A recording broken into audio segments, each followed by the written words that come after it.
Alors achevons ce soir, si vous voulez bien, l'encyclique. C'est une grosse partie qu'il nous reste, l'encyclique de Léon XIII.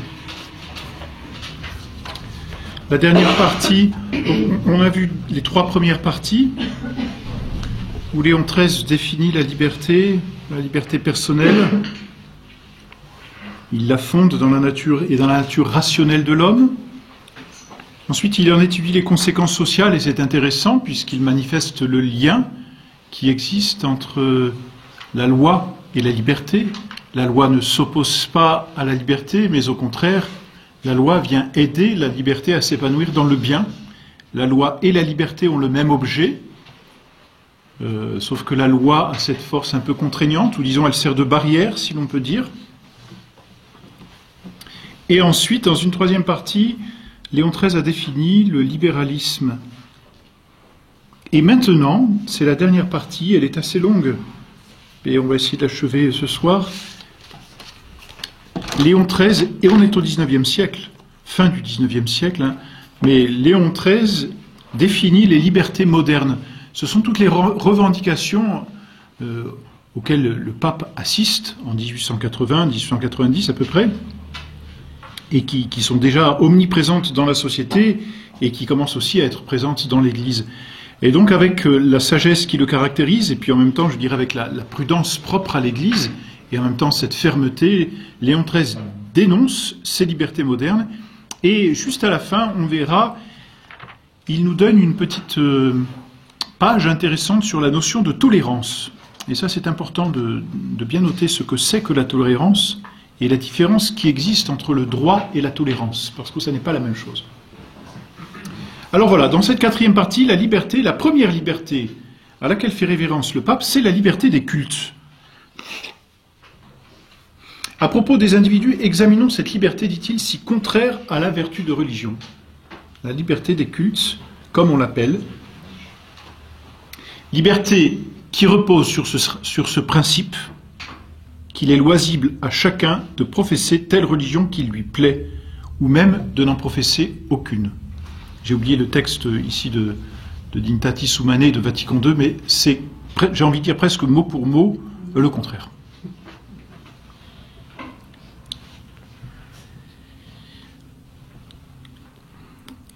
Parmi tous les devoirs de l'homme, le plus grand et le plus saint, celui qui ordonne à l'homme de rendre à Dieu un culte de piété et...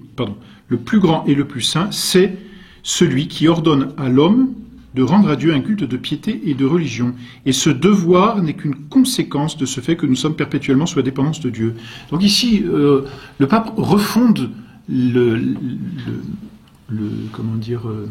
principe même de religion. Qu'est-ce que c'est que la religion? C'est le fait pour l'homme de rendre à Dieu le culte qui lui est dû. Qu'est-ce que ça veut dire? Ça veut dire que, par nature, l'homme se sait dépendant d'un créateur.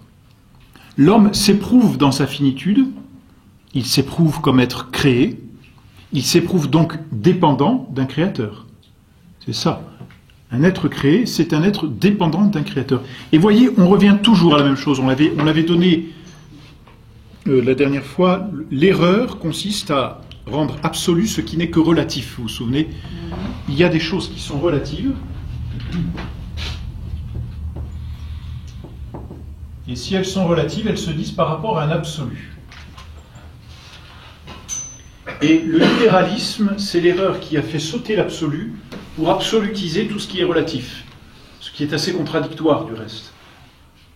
Mais c'est ça, le libéralisme, c'est celui qui veut, au lieu de faire de la liberté une relation par rapport au bien absolu, le libéral, c'est celui qui veut faire de la liberté un absolu. En fait, il supprime les absolus qui l'embêtent et il met à la place les absolus qu'il veut. C'est un peu ça, quoi. Alors, l'homme est une créature. Et une créature, c'est quoi? Eh bien, c'est un être relatif à un absolu qu'on appelle le créateur.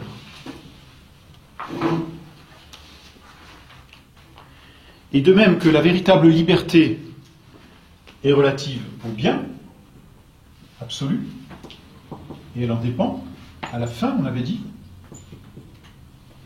De même, la créature est dépendante de son créateur. Et cette dépendance, on l'appelle la religion. Il y a plusieurs étymologies à ce mot, mais religion signifie aussi religare, ce qui relie. Vous voyez, la religion, donc, c'est ce lien de dépendance qui existe entre le créateur et la créature. Et donc, naturellement, et c'est important, naturellement, tout homme doit rendre un culte à celui dont il est dépendant. De la même façon qu'un enfant doit honorer ses parents. C'est naturel. Avant même d'être surnaturel, c'est naturel. Parce que l'enfant doit tout à ses parents. Mais il doit tout à Dieu aussi comme créature. Et de la même façon qu'il honore ses parents, de la même façon, il doit honorer Dieu qui est son créateur. C'est un devoir. C'est un devoir parce que c'est dépendant de quelque chose qui a été donné à l'homme. Et donc l'homme n'a pas le choix d'exister. Et parce qu'il existe nécessairement, c'est-à-dire parce qu'il existe et qu'il n'en a pas eu le choix, il n'est pas maître de son existence en ce sens, eh bien, en conséquence, il a un devoir de rendre un culte à celui dont il dépend.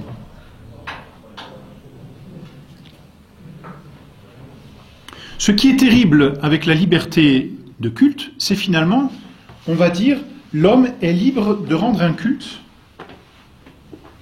dans la religion qu'il veut.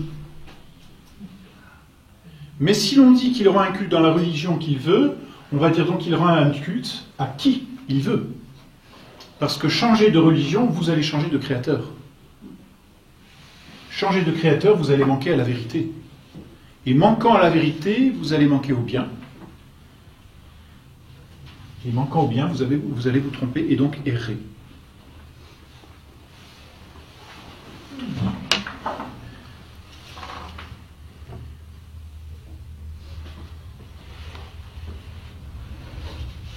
Donc l'homme doit par nature rendre un culte, mais il doit rendre un vrai culte au vrai créateur.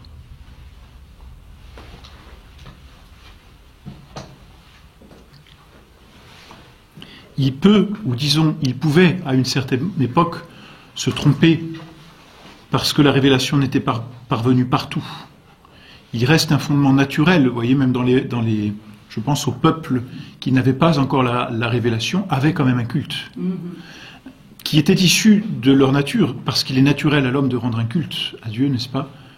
Donc même les peuples qui n'avaient pas encore la révélation avaient un certain culte qu'ils devaient rendre.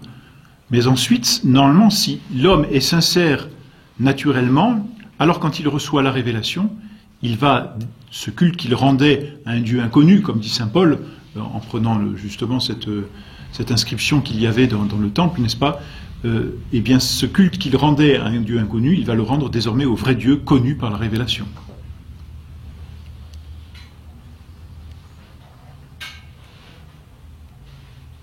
Vous comprenez qu'à partir du moment où l'homme va se choisir finalement l'objet de son culte et la façon dont il va rendre un culte, tôt ou tard, parce qu'il a le choix, tôt ou tard, ce choix, il va le porter vers lui-même. Parce que c'est contraignant d'être dépendant de quelqu'un. Donc si on lui dit, vous avez le choix de dépendre de qui vous voulez, tôt ou tard, l'homme va finir par dire, je préfère dépendre de moi et de moi seul. C'est ce qu'il y a de moins contraignant. Et donc petit à petit, la liberté de culte va tomber dans le culte de l'homme. C'est le penchant naturel de la liberté de culte. Vous savez, si on vous dit que vous êtes libre d'obéir ou pas, bon ben quand ça vous arrange, vous n'allez pas obéir, naturellement, puisque on dit que vous êtes libre. Donc vous êtes libre de rendre un culte à qui vous voulez, comme vous voulez. Conséquence, vous êtes libre de choisir aussi la morale que vous voudrez, puisque la morale dépend de celui qui nous a créés. Donc elle dépend de celui que l'on honore. Donc petit à petit, la morale devenant plutôt empoisonnante, parce que c'est plutôt comme ça, eh bien on va changer de morale, et pour changer de morale, on va changer de créateur, on va changer d'objet de culte. Et comme ça, l'homme va pouvoir, tôt ou tard, à la fin, se rendre un culte à lui-même et se définir sa propre morale. Et on va arriver, après, c'est une des libertés qu'il donne ensuite, la liberté de conscience. Ma conscience me dit que j'ai bien fait. Et ça me suffit. La conscience devient la règle de la moralité. Vous voyez ? Et c'est le culte de l'homme, qui est issu de la liberté des cultes.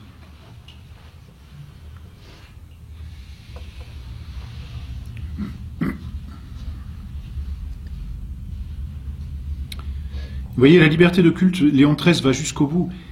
Il dit « Il est loisible à chacun de professer telle religion qui lui plaît, ou même de n'en professer aucune. » Ou même de n'en professer aucune. C'est quelque chose de presque nouveau. Hein. On peut bien dire que l'athéisme à proprement parler est quand même quelque chose de très nouveau aujourd'hui. Parce que même parmi les peuples barbares, il y avait toujours un certain culte qui était rendu, alors de façon confuse, de façon entièrement fausse, hein, c'est entendu. Mais il y avait toujours un culte rendu à des forces supérieures, même si c'était la nature, même si c'était sous une forme de panthéisme. Il y avait naturellement, parce que l'homme avait encore quelque chose de naturel, il y avait naturellement un culte rendu à quelque chose de supérieur. C'est ça qui est important. Même si sur ce mot supérieur, on pouvait mettre n'importe quelle réalité. Aujourd'hui, il n'y a plus. Il n'y a plus même cette conception du supérieur. Et donc on en est arrivé à une période d'athéisme qui est ce qu'il y a finalement de plus pratique, de plus agréable, parce qu'il n'y a plus de contraintes. Il n'y a plus aucune contrainte. L'homme est à lui-même sa propre contrainte. Et c'est encore beaucoup même pour certains. Mais à partir du moment où l'homme même va finir par se juger trop contraignant à lui-même, eh bien il va s'autodétruire. Et vous comprenez qu'on est vraiment dans un cercle vicieux d'autodestruction. Aujourd'hui, je pense que c'est facile à dire parce qu'on le voit. Je pense que si Léon XIII avait poussé jusqu'au bout ces principes, on l'aurait regardé en lui disant mais là, il rêve, c'est pas possible. Ça aurait semblé, de la part du pape, vous imaginez, s'il avait décrit ce que l'on vit aujourd'hui, ça aurait semblé abracadabrant, impensable. Il faut ajouter qu'aucune vertu digne de ce nom, dit le pape, c'est le numéro 35, ne peut exister sans la religion. Car la vertu morale est celle dont les actes ont pour objet tout ce qui nous conduit à Dieu, considéré comme notre suprême et souverain bien. Ça semble évident pour le pape, c'est sûr, à l'époque, pour nous peut-être moins, mais la morale, qu'est-ce que c'est ? C'est l'agir. La morale, c'est les règles de la bonne conduite. Qu'est-ce qu'une bonne conduite ? C'est pas simplement une conduite civile, c'est pas simplement un code de politesse. La bonne conduite, c'est bien agir. Et qu'est-ce que bien agir, sinon agir pour un bien ? Bien agir, c'est agir pour le bien. Vous comprenez ?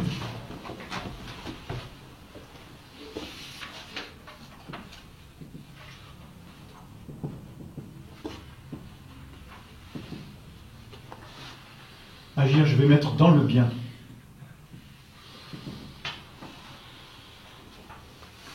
Or, il y a deux solutions. Où le bien est absolument arbitraire, et dans ce cas, il n'y a pas de bien qui existe, mais chaque chose est bien en fonction de ce qui semble à chacun.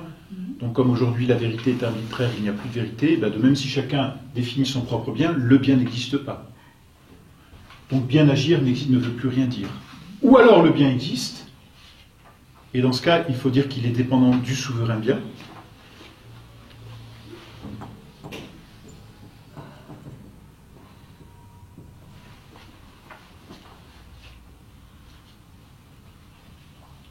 Et dans ce cas, toute morale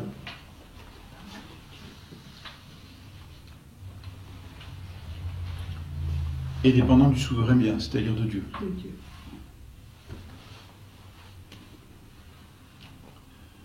Donc, comme on l'a dit, enlevez l'obligation de rendre un culte à Dieu, vous enlevez le fondement de la morale.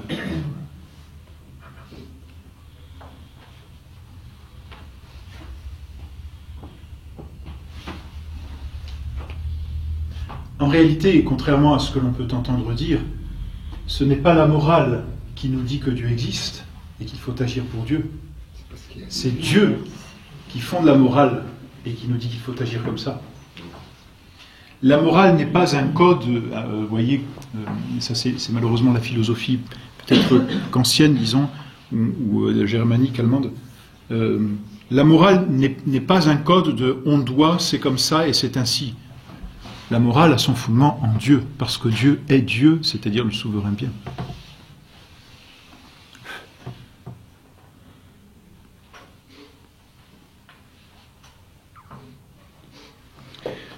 Et ainsi, donc, la religion, dit le pape, est la reine à la fois et la règle de toutes les vertus.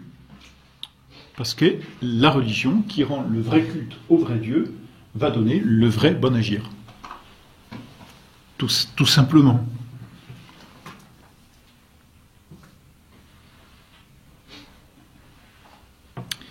Et alors, si l'on demande, parmi toutes ces religions opposées qui ont cours, laquelle il faut suivre à l'exclusion des autres.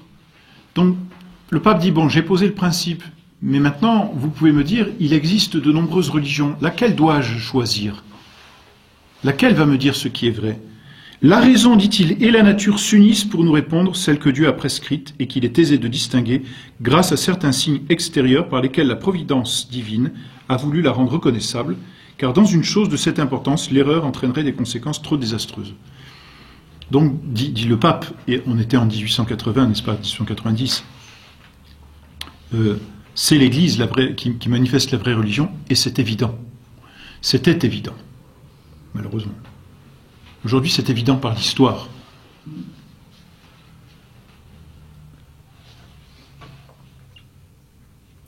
Et les signes dont il parle, notamment, ce sont les 4 notes de l'Église. Alors, c'est pas notre propos dans cette encyclique, mais l'Église est une, sainte, catholique et apostolique.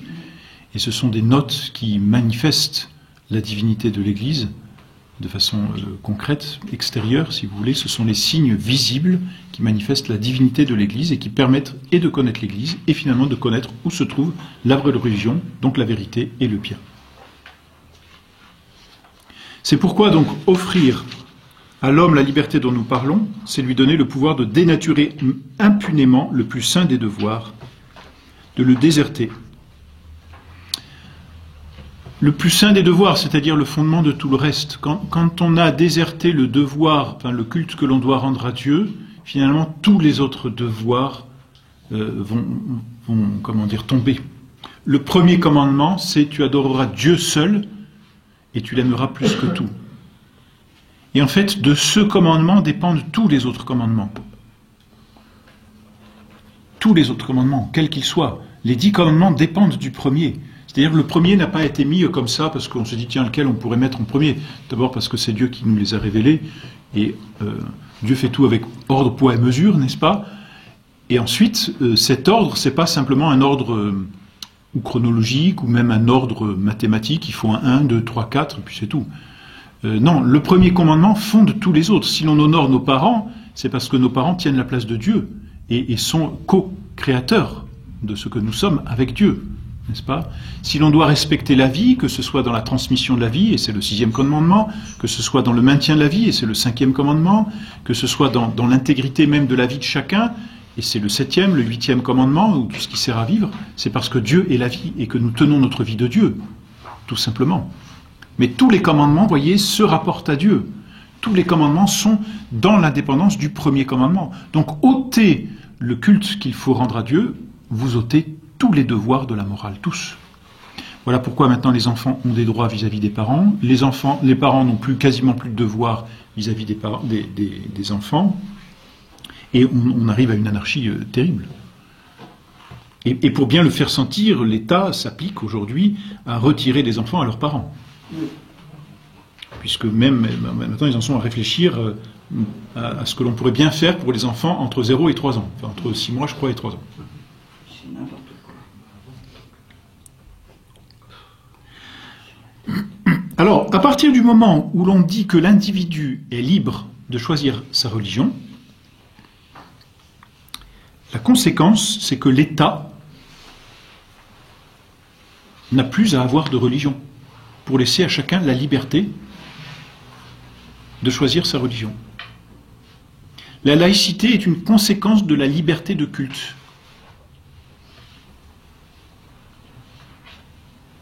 Envisagé au point de vue social, c'est le numéro 36.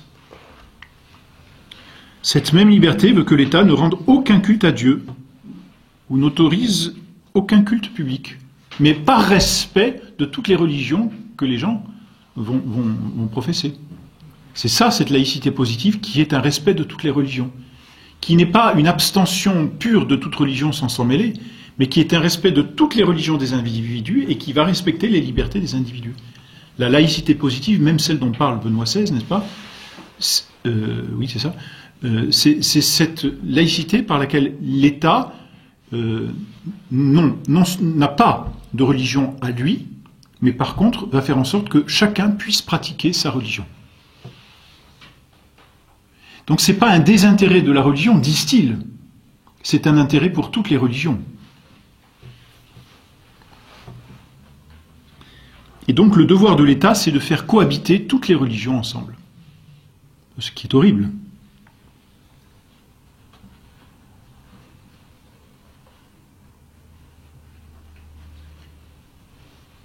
Pour qu'il en fût ainsi, il faudrait que, vraiment, la communauté civile n'eût aucun devoir envers Dieu, ou qu'en ayant, elle pût impunément s'en affranchir, ce qui est également et manifestement faux. Donc l'État est au-dessus des religions.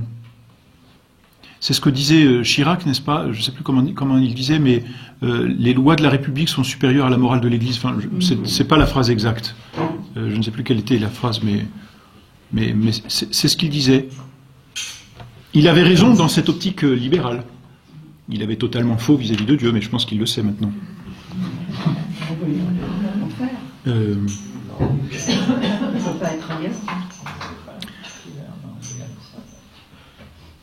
On ne saurait, dit le pape, mettre en doute en effet que la réunion des hommes en société ne soit l'œuvre de la volonté de Dieu. Donc ici, Léon XIII rappelle bien que la société est une œuvre voulue par Dieu. La société est créée par Dieu. Or, tout ce qui est créé par Dieu est dépendant de Dieu. Et donc, ce qui est dépendant de Dieu doit rendre à son Créateur le culte. En fait, j'ai mis la créature, mais dans la créature, il faut entendre l'homme, et il faut entendre la société, quelle qu'elle soit. Il n'y a pas de distinction. Ce sont des créatures de Dieu. Et donc l'homme individuellement, comme la société d'un point de vue politique, est dépendant de son créateur, et donc doit rendre un culte à son créateur. Mais comprenez que la liberté de culte, la liberté individuelle, en déifiant, si l'on peut dire l'homme, en tout cas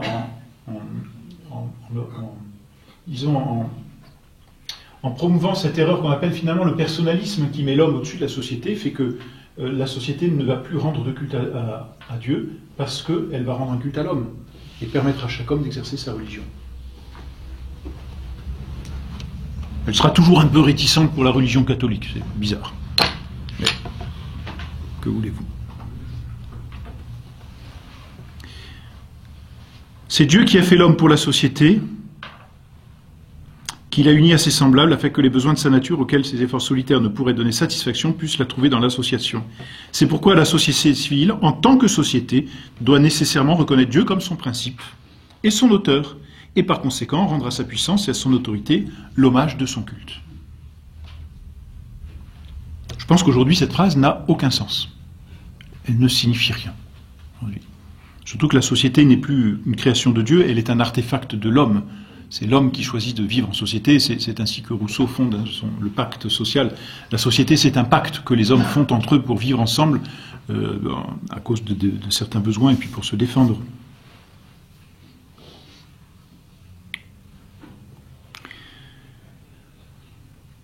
Au ciel, vous voyez, il n'y aura plus de pays. Il n'y aura plus c'est la raison pour laquelle certains thomistes disent que les sociétés qui ne rendent pas à Dieu un culte ici-bas ne pourront pas être punies au ciel, puisque ces sociétés n'existeront plus. Donc elles sont appelées à être châtiées ici-bas.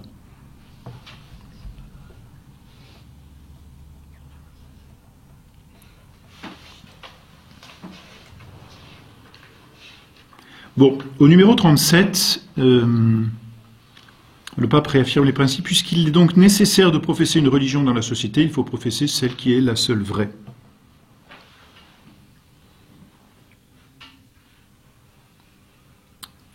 Cette religion, les chefs de l'État doivent la conserver et la protéger. Vous voyez, les chefs de société, ici, Léon XIII parle du chef d'État, mais ça vaut pour un chef de famille, ça vaut pour un chef d'entreprise, a un vrai devoir vis-à-vis de Dieu. Ça ne veut pas dire que sa société est surnaturelle et qu'il doit surnaturaliser tout, bien sûr, mais ça veut dire qu'en tant que société, les membres de la société, unis, et en tant qu'ils sont unis, doivent rendre un culte à Dieu. Bon, l'une des belles images que nous connaissons, c'est lorsque la famille, en tant que famille, c'est-à-dire toute la famille, s'agenouille pour dire son chapelet, par exemple. C'est un culte qui est rendu à Dieu non seulement d'un point de vue individuel, c'est-à-dire que chaque membre de la société rend à Dieu le culte qui lui est dû, mais en le faisant ensemble, c'est non seulement les individus qui prient Dieu, mais c'est la société, la famille même, qui rend un culte à Dieu. Et donc elle s'attire nécessairement des bénédictions. Nécessairement. Des bénédictions, non pas simplement sur les individus, mais en tant que famille. C'est important.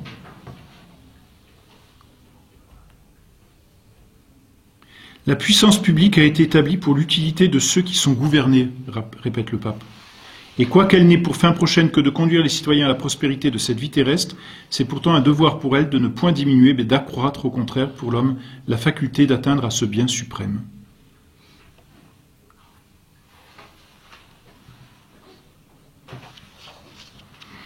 Au numéro 38, Léon XIII dit « Une liberté de ce genre est ce qui porte le plus de préjudice à la liberté véritable. » C'est ce qu'on a vu dans toutes les conférences précédentes, mais la liberté de culte va se retourner contre l'homme. C'est ça que veut dire le pape. Elle va porter préjudice à la liberté elle-même.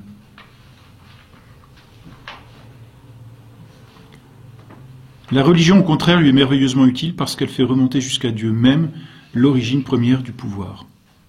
Bon, quand vous prenez une perceuse, peut-être pour les hommes ça parlera un peu plus, mais quand vous prenez une perceuse, vous avez différentes mèches en fonction de la matière que vous allez percer. Donc vous avez des mèches pour le bois, vous en avez pour le poids, le plâtre, le béton, bref. Et si vous vous trompez de mèche, vous allez la casser, vous pouvez la casser. Ou alors vous pouvez vraiment abîmer aussi le matériau dans lequel vous voulez percer. Cela veut dire que quand on utilise mal quelque chose, on finit par le casser.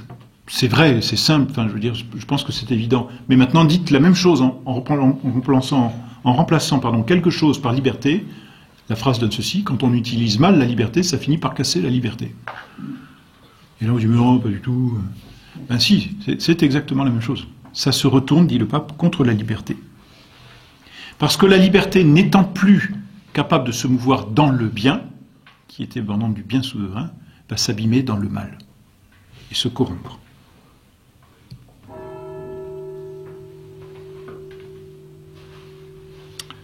Voilà, deuxième liberté dont parle le pape, liberté de parole et de presse. Alors aujourd'hui, on sait ce que ça veut dire.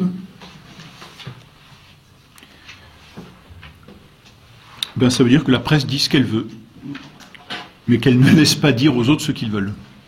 C'est ça que ça veut dire. Poursuivons ces considérations au sujet de la liberté d'exprimer par la parole ou par la presse tout ce que l'on veut. Assurément, si cette liberté n'est pas justement tempérée, si elle dépasse le terme et la mesure, une telle liberté, il est à peine besoin de le dire, n'est pas un droit, car le droit est une faculté morale. Et comme nous l'avons dit, et comme on ne peut trop le redire, il serait absurde de croire qu'elle appartient naturellement et sans distinction ni discernement à la vérité et au mensonge, au bien et au mal. Le droit, voyez, ça n'est pas une faculté de faire ce que l'on veut. Le droit, c'est ce qui est juste. Autrement dit, c'est ce qui est ordonné. Le mot même et la notion de droit est dépendante du juste. Et le juste équilibre les biens. Le droit est dépendant du bien. Il n'y a pas un droit au mal. Ça n'a aucun sens. Parce que ce qui est juste, ce qui est droit, c'est ce qui est ordonné. Et ce qui est ordonné, c'est ce qui est dirigé vers le bien. Il y a un droit au bien. Et nous pouvons dire « j'ai le droit de faire le bien ». Mais nous ne pouvons pas dire « j'ai le droit de faire le mal ». Parce que ce n'est pas droit, ce n'est pas un droit.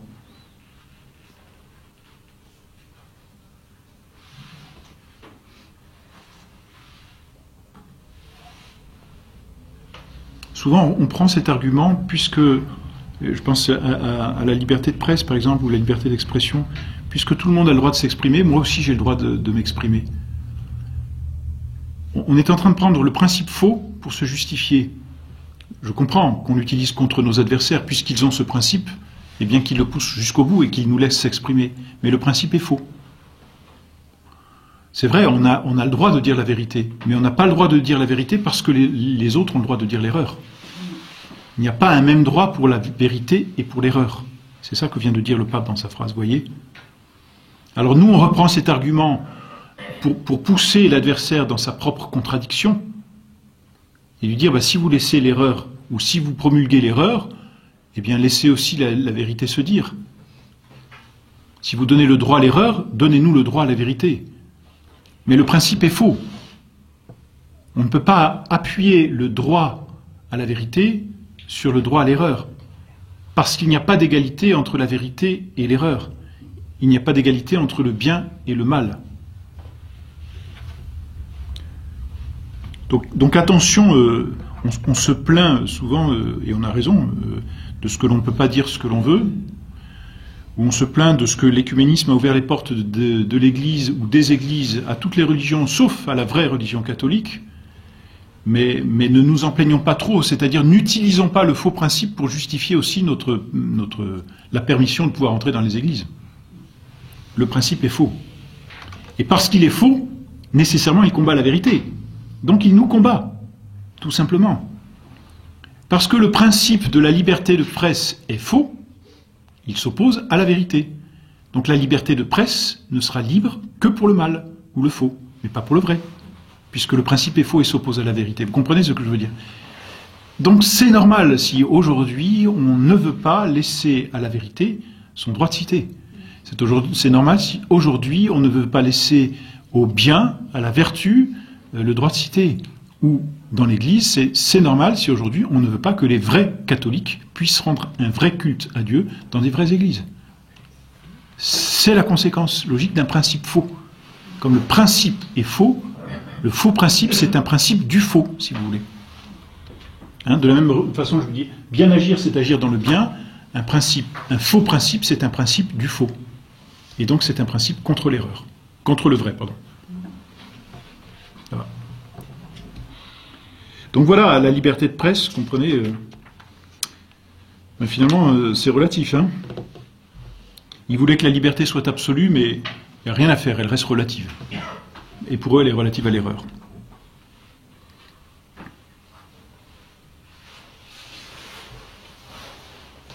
Ça finira, enfin, toutes ces libertés combattent contre le vrai et contre le bien, donc contre le catholique. Le libéralisme est anti-catholique. Catholique libéral, c'est une contradiction dans les termes. Ça se retourne contre le catholique. Ou alors il est plus libéral. Accordez à chacun la liberté illimitée de parler et d'écrire, rien ne demeure sacré et inviolable. Et rien ne sera épargné, pas même ces vérités premières, ces grands principes naturels que l'on doit considérer comme un noble patrimoine commun à toute l'humanité. Et c'est ce qui se fait aujourd'hui. C'est toujours l'Église et c'est toujours les catholiques que l'on va vilipender. Dans les affaires de mœurs, c'est terrible. C'est terrible parce que l'Église a sa responsabilité, hein, c'est entendu. Mais on va cacher tout ce qui se fait dans l'éducation nationale. Et là, les chiffres, ils ne nous les donneront pas. Ou dans d'autres religions, comme dans le judaïsme. Et ça, on le cache. Pourquoi? Au nom d'un faux principe. C'est-à-dire d'un principe du faux, qui va s'opposer à ce qui est vrai. Donc il faut détruire l'Église, il faut détruire la vérité, il faut la discréditer autant qu'on peut. Et on va se servir de la liberté de presse. Ainsi, dit le pape, la vérité est peu à peu envahie par les ténèbres, et l'on voit ce qui arrive souvent s'établir avec facilité, la domination des erreurs les plus pernicieuses et les plus diverses. Tout ce que la licence y gagne, la liberté le perd. Elle est belle cette phrase. Tout ce que la licence y gagne, la permission y gagne, la liberté le perd. La vraie liberté du bien. Car on verra toujours la liberté grandir et se raffermir à mesure que la licence sentira davantage le frein. Voilà pourquoi on vit dans un monde d'injustice. Parce que la liberté de faire ce que l'on veut engendre nécessairement l'injustice. Et on défendra d'abord l'injustice.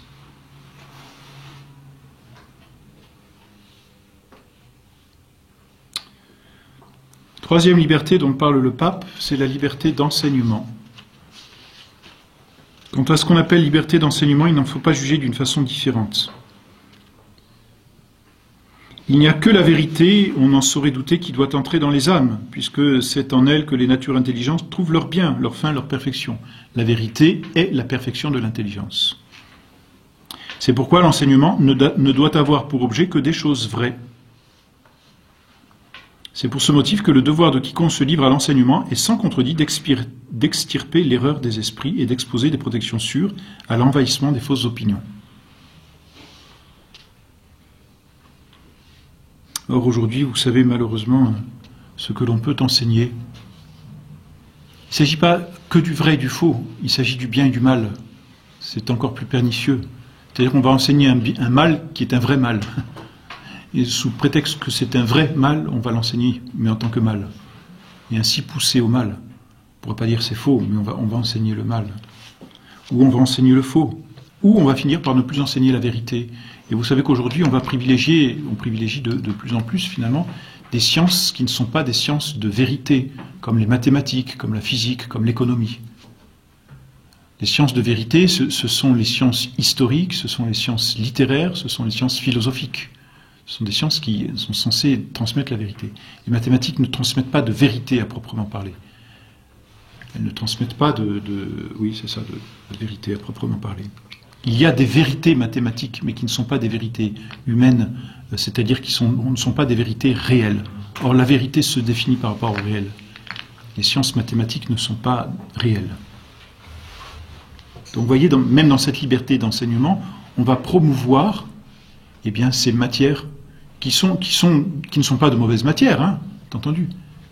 Mais on va les promouvoir de telle sorte qu'on va finir par tempérer, sinon même de plus en plus défavoriser les matières qui vont vraiment éduquer, nourrir l'intelligence.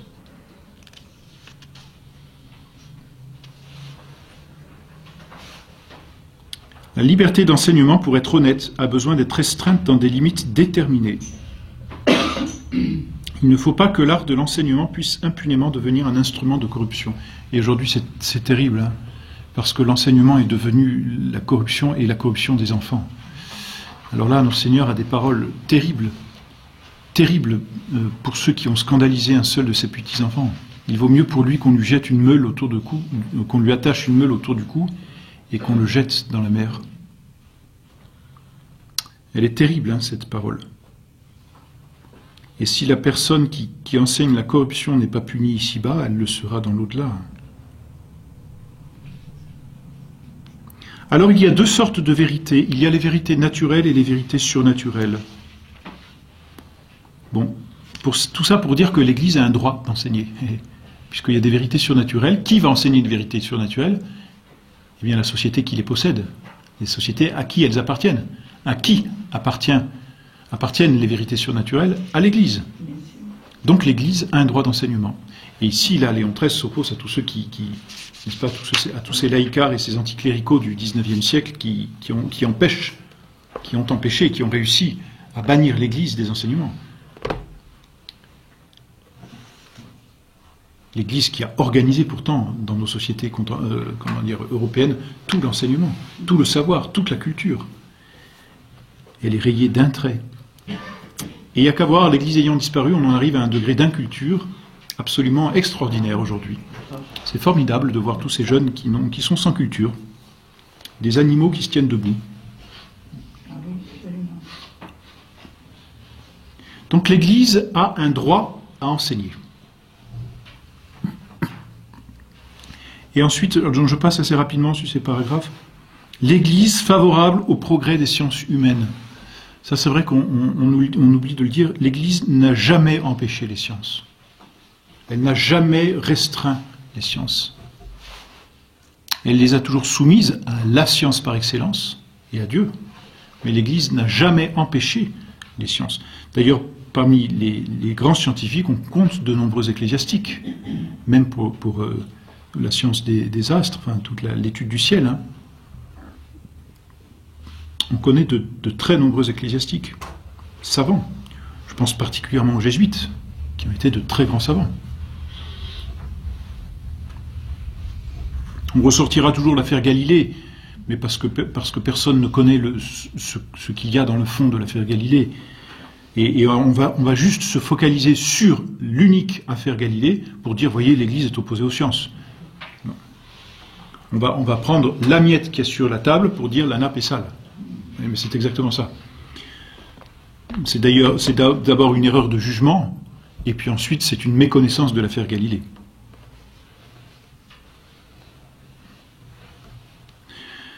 Donc l'Église est favorable au progrès des sciences.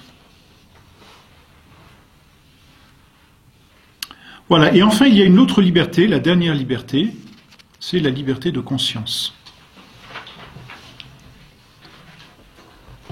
Une autre liberté que l'on programme, c'est le numéro 49, que l'on proclame, aussi bien haut, et celle qu'on nomme liberté de conscience.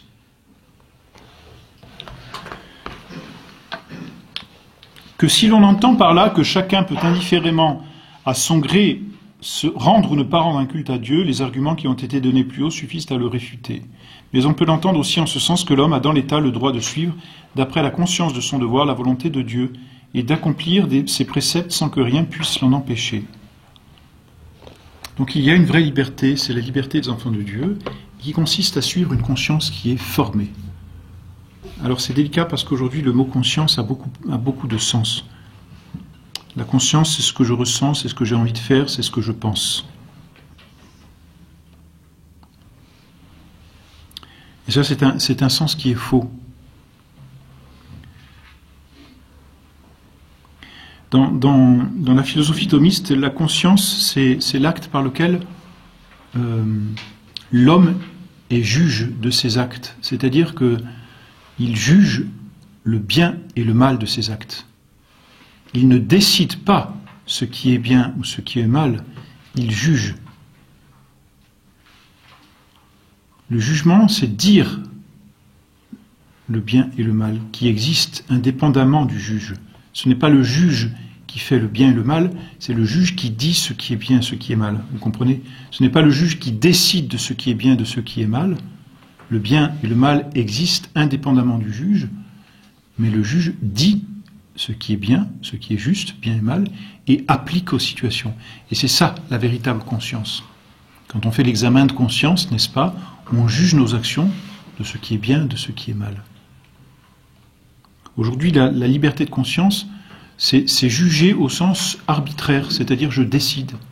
Je ne juge pas, je décide de ce qui est bien, de ce qui est mal. Donc la liberté de conscience, ma conscience me dit que, je décide, j'ai décidé que. La conscience, au bon sens du terme, doit se former. C'est-à-dire elle doit apprendre ce qui est bien, ce qui est mal. Un enfant apprend le bien et le mal.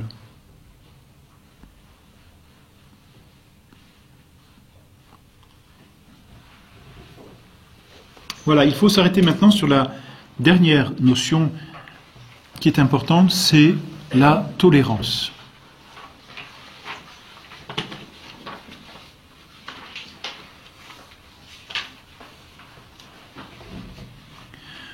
Au numéro 51, le pape dit que le plus vif désir de l'Église serait de voir pénétrer dans tous les ordres de l'État et y recevoir leur application les principes chrétiens que nous venons d'exposer. Mais, numéro 52, dans son appréciation maternelle, l'Église tient compte du poids accablant de l'infirmité humaine. C'est beau ce réalisme que l'Église a vis-à-vis de ces sujets qui sont pécheurs. Nous sommes pécheurs et le mal existe. Et là, il faut être réaliste. Nous sommes pécheurs et le mal existe. On rêve d'un monde parfait, mais ce monde n'existe pas ici-bas. La réalité ici-bas est composée de pécheurs. Et quand bien même il serait saint, la réalité ferait qu'il y aurait encore des imperfections et des difficultés. Donc l'Église tient compte du poids accablant de l'infirmité humaine, elle n'ignore pas le mouvement qui entraîne à notre époque les esprits et les choses. Pour ces motifs, tout en accordant de droit qu'à ce qui est vrai et honnête, elle ne s'oppose pas cependant à la tolérance dont la puissance publique croit pouvoir user à l'égard de certaines choses contraires à la vérité. Autrement dit, dans une société peuvent coexister le bien et du mal, le vrai et du faux.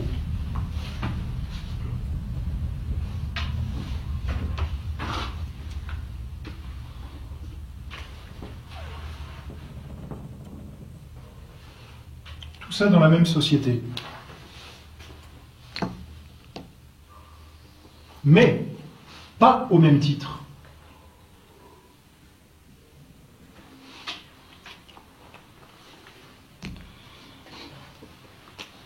Le bien et le vrai ont un droit de cité, parce qu'ils sont justes.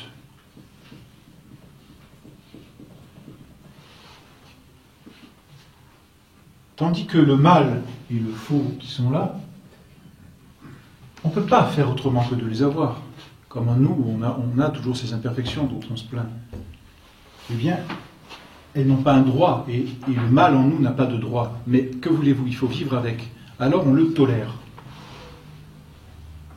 Il faut vraiment distinguer ce mot de tolérance du mot de droit.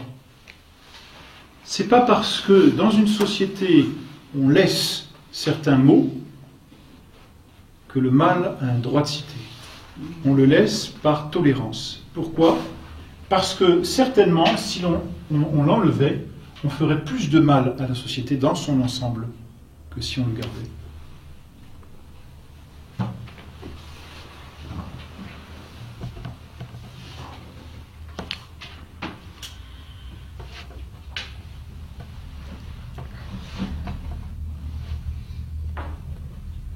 Donc il faut savoir tolérer le mal, c'est-à-dire l'accepter en tant que mal qui n'a pas de droit, mais qui ne peut pas ne pas être, parce qu'il est constitutif, malheureusement, de ce qu'il y a de décadent en nous et des conséquences du péché originel. Le mal existe et c'est un fait. Il n'a pas un droit de cité, mais il est toléré parce que si on l'enlevait, ça ferait certainement plus de mal que de bien. Et il y a certaines tolérances. Alors vous voyez, la tolérance n'étant pas un droit, elle reste soumise au droit. Ce qui est toléré reste soumis au droit.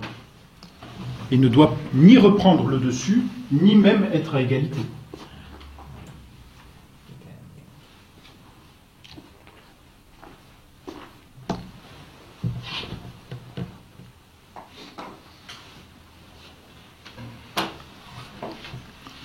Voilà même pourquoi, dans une société chrétienne, une société catholique, eh bien, il y a parfois des membres de cette société qui ne sont pas catholiques. Comme dans une famille.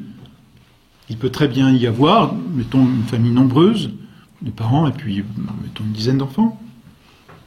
C'est une famille qui est catholique, mais il peut très bien y avoir, au milieu d'eux, un des enfants qui n'est plus catholique ou qui est abandonné. Il est toléré.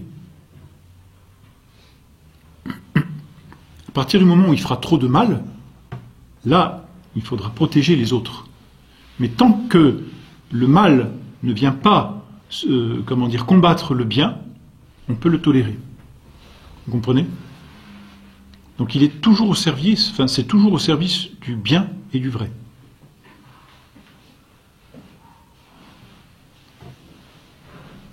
Mais le jour où on ne peut plus contenir, justement, ce mal, il faudra l'éradiquer. Donc il faut savoir le contenir et le tolérer en même temps. D'un autre côté, cette tolérance peut porter des fruits. Et je pense, pour prendre cet exemple, l'enfant qui serait gardé dans la famille, il est toléré. Il ne faudrait pas qu'il ait une influence mauvaise. Mettons que ce soit un enfant qui ait une mauvaise influence sur ses petits frères et sœurs. Eh bien là, il ne faudrait pas tolérer ce mal qui se prendrait des droits. Mais tant ce mal ne se répand pas, n'est-ce pas, il peut être toléré, et cette tolérance peut avoir pour fruit de l'aider et finalement de le convertir. Voyez, c'est une tolérance. Ça n'est pas la même chose qu'un droit. Je ne sais pas si c'est assez clair. C'est une tolérance. On le tolère. C'est-à-dire qu'on ne lui donne pas de droit, mais on l'accepte, tout simplement.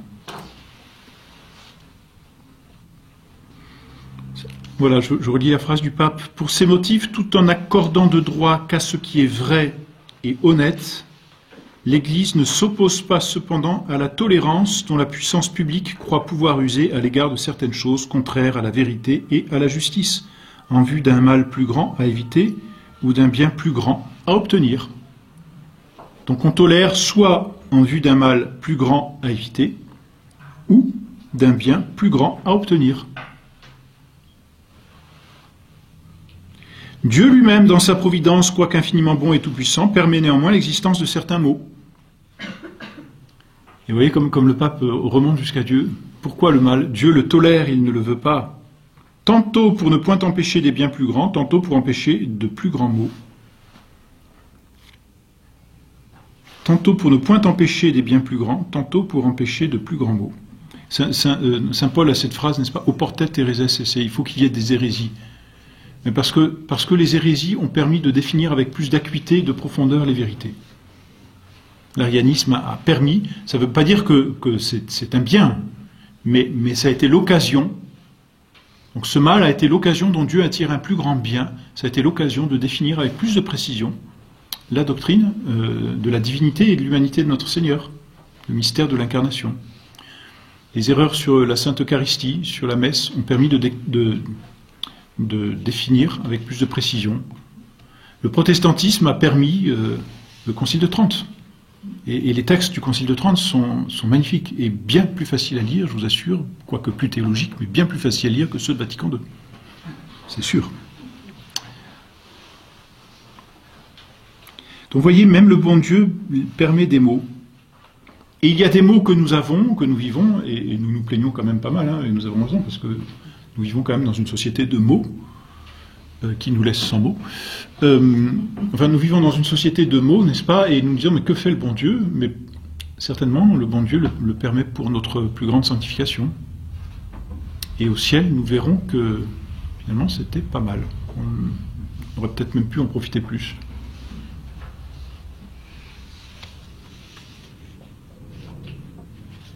Voilà, l'autorité des hommes doit permettre et laisser impunies bien des choses qu'atteint pourtant et à juste titre la vindicte de la providence divine. Le perfectionnisme voudrait que tout soit puni, tout soit réglé. Ben non, il y a des choses on ne peut pas, quoi.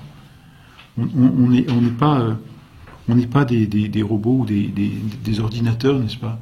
Il y a des choses qui vont un peu de travers. Ben, qu'est-ce que vous voulez, c'est comme ça, hein? Il y a des mots.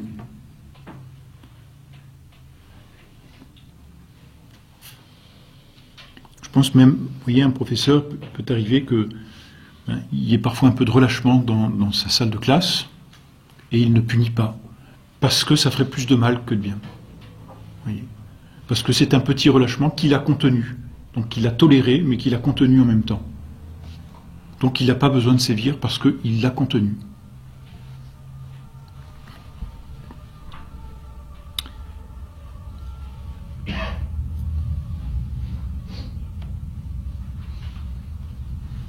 Voilà pour ce que c'est que la tolérance. Aujourd'hui, c'est l'inverse, c'est qu'on va tolérer le catholicisme. C'est terrible, hein? Mais le catholicisme a un droit, on a des droits. C'est eux qui n'en ont pas. Donc les droits de l'homme vont désormais tolérer Dieu. C'est quand même incroyable, hein? Mais on en est arrivé là. La religion des droits de l'homme, et que ce soit... comment dire, la République que nous vivons ou l'Église conciliaire, tolère Dieu. C'est quand même un renversement de situation assez incroyable. Bon, et le pape conclut ensuite.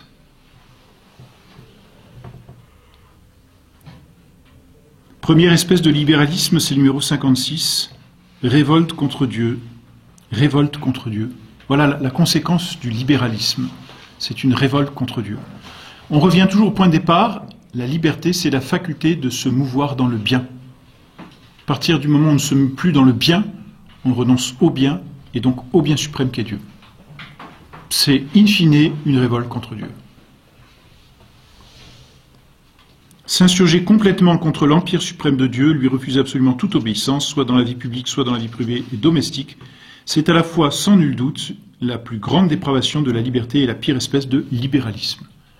Le fond du libéralisme, c'est une révolte contre Dieu, même si ça n'est pas toujours dit comme ça, même si ça n'est pas toujours présenté comme ça. Vous serez comme des dieux. Ça veut dire que vous serez révoltés contre Dieu. Mais ça, c'est l'illusion. Vous serez comme des dieux. C'est vraiment... le démon n'a plus rien inventé après le péché originel. Hein. Il n'a plus rien inventé. Il trompe, il dit « vous serez comme des dieux », et il renverse en disant « Dieu n'est pas un père, c'est un despote ». Donc comment dire, révoltez-vous contre Dieu, pour prendre la place de Dieu. Voilà. C'était le premier libéralisme. Et c'est toujours le même principe, c'est toujours la même chose qui revient. Mais sous des formes différentes, avec d'autres masques. Mais le libéralisme, c'est une révolte au fond contre Dieu. Le catholique libéral, c'est plus un catholique. Deuxième espèce de libéralisme, le refus théorique ou pratique du surnaturel au plan social. Donc c'est ce qu'on a dit, c'est la religion est d'abord une affaire privée et l'Église est ramenée au droit commun. Donc l'Église est soumise à l'État. C'est terrible. Et pour terminer, le pape, c'est le numéro 61-62, attitude pratique en face des libertés libérales. De ces considérations, il résulte donc qu'il n'est aucunement permis de demander, de défendre ou d'accorder sans discernement la liberté de la pensée, de presse, d'enseignement, de religion, comme autant de droits que la nature a conférés à l'homme. Donc si on avait l'autorité, il faudrait restreindre tous ces faux droits. Ces sortes de libertés peuvent, pour de justes causes, être tolérées, pourvu qu'un juste tempérament, c'est bien dit, les empêche de dégénérer jusqu'à la licence et au désordre.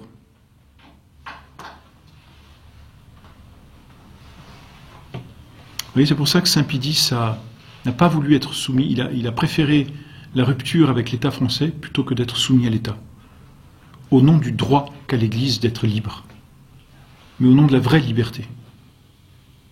Et la séparation de l'Église et l'État, elle est pour défendre ce principe. Je préfère une Église pauvre mais libre. Pour donner à l'Église ses droits et faire en sorte que l'Église ne tombe pas dans le droit commun, c'est-à-dire soumise à l'État. Finalement, c'est ce qui est arrivé, finalement, hélas. Mais même après la séparation de l'Église et l'État, on sait pendant quel temps, que les évêques avaient un certain pouvoir vis-à-vis du gouvernement et de s'opposer. Hein.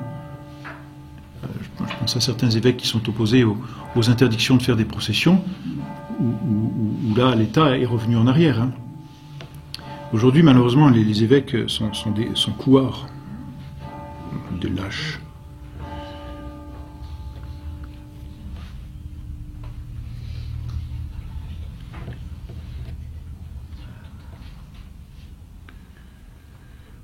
Voilà. En outre, préférer pour l'État une constitution tempérée par l'élément démocratique n'est pas en soi contre le devoir. Alors là, c'est le pape Léon XIII qui parle. Il faudrait bien redéfinir les termes.